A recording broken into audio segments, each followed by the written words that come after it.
ST Sangli विभागीय कार्यालयात स्वच्छता मोहीम संपन्न. महापालिकेच्या सहकार्याने 1.5 टन कचरा संकलित. सांगलीच्या एसटी विभागीय कार्यालय आवारात महापालिकेच्या स्वच्छ सर्वेक्षण अभियानाअंतर्गत स्वच्छता मोहीम राबवण्यात आली.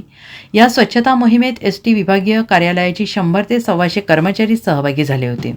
एसटी विभाग नियंत्रक सुनील भोकरे आणि एसटी स्वच्छता समिती सदस्य आणि महापालिकेचे ब्रँड अँबॅसेडर दीपक चव्हाण यांच्या उपस्थितीत ही मोहीम करण्यात आली. ही स्वच्छता मोहिमेत वाहतूक अधिकारी सतीश पाटील, सुरक्षा व दक्षता अधिकारी रमेश पाटील, बाबासाहेब पुजारी आणि 100 ते 125 कर्मचारी यामध्ये सहभागी झाले होते. यावेळी महापालिकेचे कर्मचारी, स्वच्छता निरीक्षक धनंजय कांबळे, प्रनिल माने आणि मुकादम कर्मचारी सहभागी झाले होते.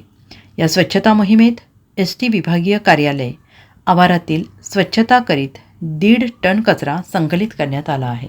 मंडळाच्या जिल्हा मुख्यालयामध्ये नगरपालिकेच्या विद्यमान सहकार्यानं आज इथे एक स्वच्छता मोहीम राबवली.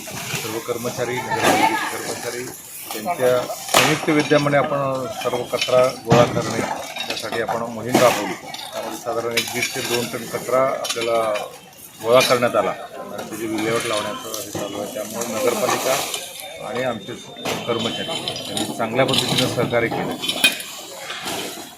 Bureau report SBN Marathi, Sangli.